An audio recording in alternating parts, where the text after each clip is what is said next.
Do you have any takeaway for a listener who's like maybe struggling with how do I be my authentic self on my podcast instead of trying to be like more perfect, for example, than the average? I want to impress people versus I want to have fun with people.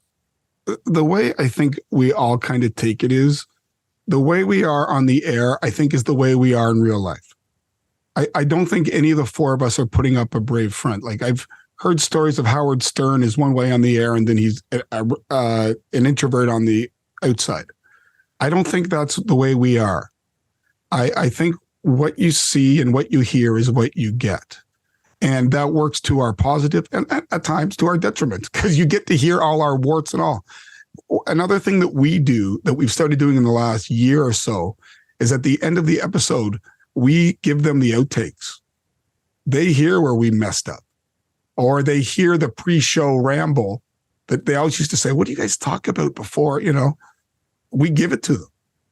So they can genuinely tell the authenticity. When I start singing Brandy, She's a Fine Wine, it's because I've heard the song on the radio and I'm hearing it and they get to hear it as well. So yeah. I've never known in 5 years or 6 years or whatever it is that I've done it, I've never known and walked away and go, you know, that's not the way Dave normally does things, or that's not the way Greg. We're just friends and we're talking and we're recording.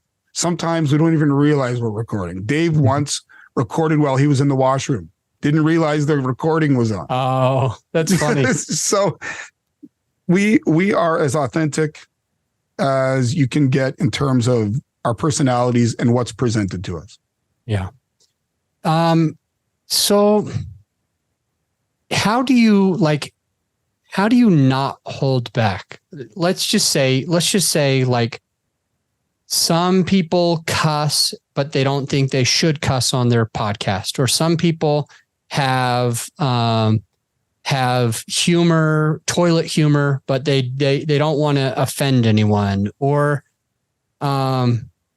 anything like that.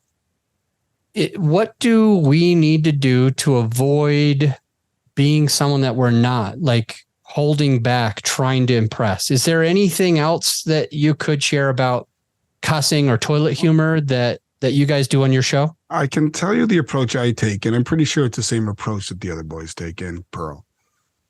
We are, if anything, respectful. We will say that this is our opinion and we respect yours, but this is what ours is going to be. But we don't go over the line. We don't touch religion. We don't touch politics. We don't touch people of different social levels. We don't touch on ethnicity or anything of that nature unless it applies to the movie we're doing. We've talked a few times about Catholicism because it has to do with an exorcism film.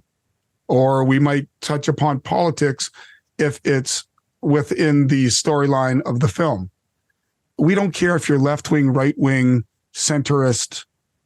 Yeah. One of the funny thing, what we like is our podcast is escapism. Who wants to be given a diatribe of left-wing versus right-wing, whatever, when all you will care about is our opinion on The Exorcist?